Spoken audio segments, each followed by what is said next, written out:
Hello everyone, Professor GonGoon here, and today's lesson will be a continuation of my When to Leave Lane series.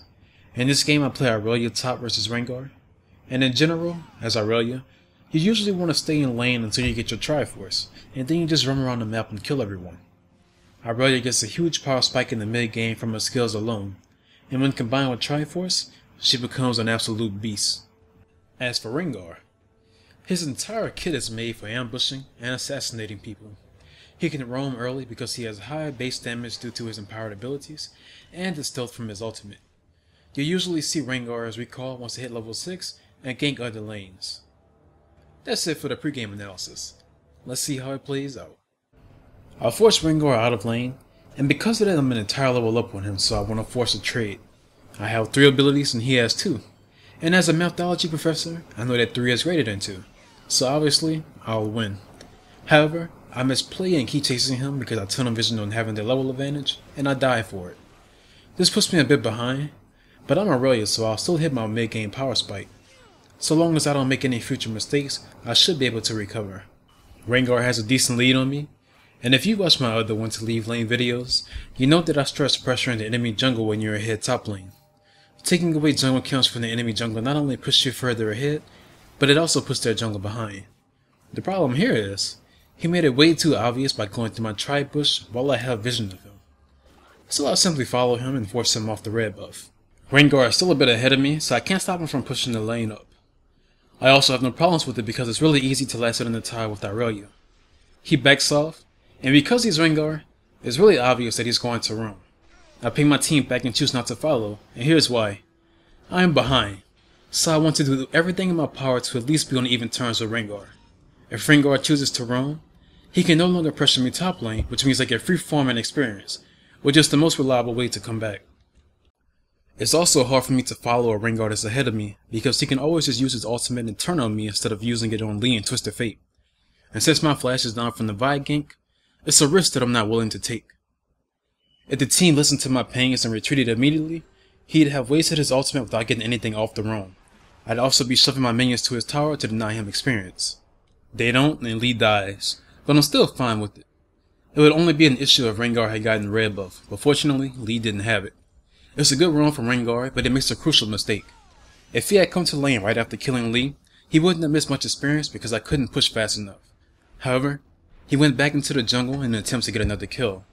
And in doing so, he missed out on 2 waves of experience and allowed me to do a lot of damage to his tower. Now, as you can see, I'm 15 creeps ahead now, and in gold, 15 creeps is pretty much equal to a kill. I don't want to engage now because he's close to his tower, and he has more creeps than I do. I Q in for the cannon minion, and it puts me in a good position to fight him because we're in my creep wave. I kite back further into my wave and ignite him to reduce the healing he gets from his empowered W. He flashes away, but luckily, my ultimate comes up at that exact moment, so I'm able to snipe him. Rengar bought boosted mobility, and his Tiamat on that Delta went directly to bottom lane, which is smart of him. His bottom lane is losing pretty hard, and he can no longer duel me, so it's best to just do what Rengar excels at, roaming and killing squishies. He also bit too late so we can see him in the tri-bush, and me, Twisted Fate and Lee Sin are all spamming back pains to our bottom lane. Korma gets away but decides to run back in to throw a Q, which results in her kissing Rengar's claws. Kate has been fighting Twitch this entire time instead of going back, so there's no way she's escaping. Even though Rengar will kill Caitlyn 100%, Twitch keeps attacking her and dies for it. In a situation as Twitch, it's best to just let your ally get the kill while you live.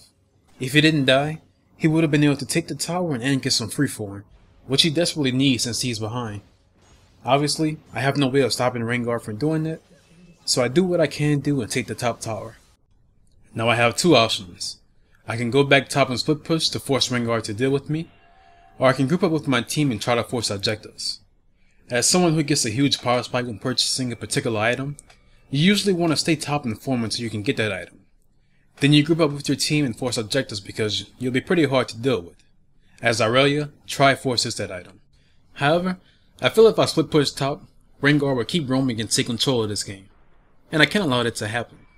Taking control of the game is my job. And as Aurelia, I can't really take towers fast when compared to the likes of Jax or Tryndamere.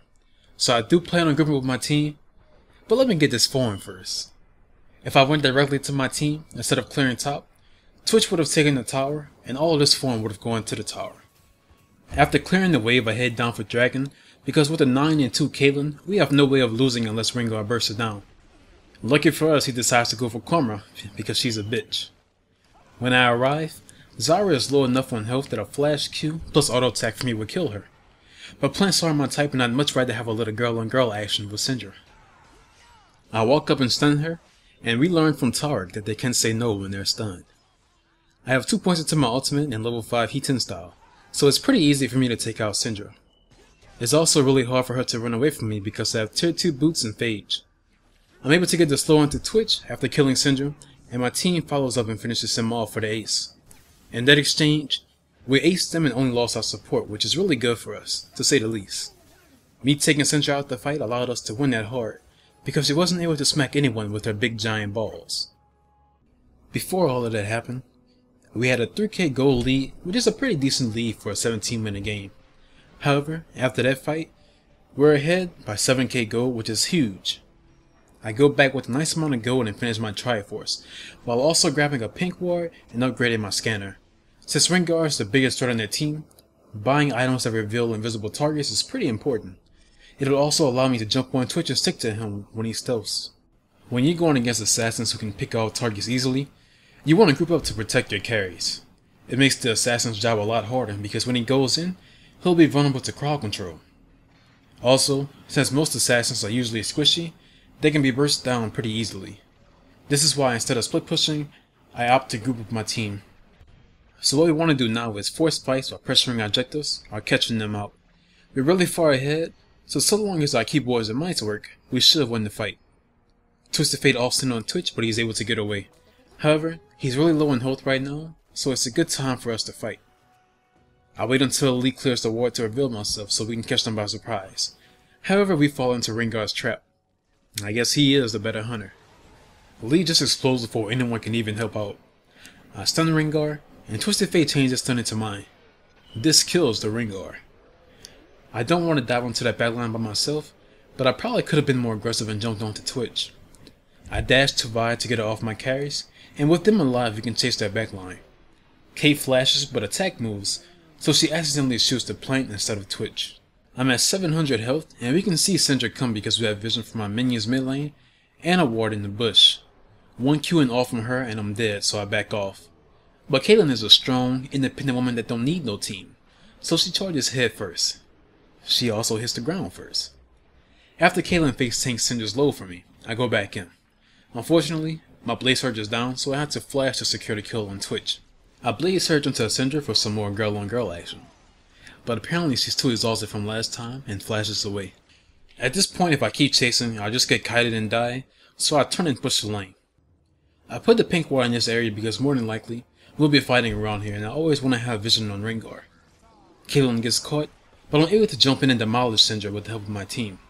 Vi comes in and uppercuts Caitlyn's head off, so we're both down on our carries.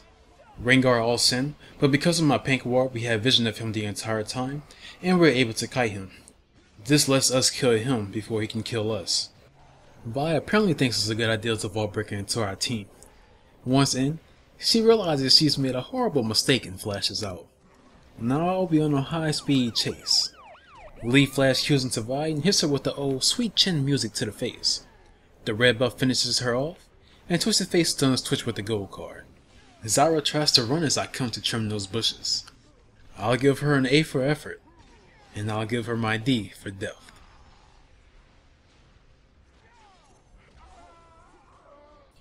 And after a series of good fights, we go on to win the game. Now because I decided to group with my team instead of split pushing, we were able to snowball our advantage from bottom lane. We went into fights with the 9 and 2 Caitlyn, and like I said earlier, so long as we don't misplay horribly, it should be a pretty easy game. If bottom lane wasn't that strong, I probably would have just split pushed, but that's for another video. As for your homework, you are to answer every question on the board with the information that is given to you from this video.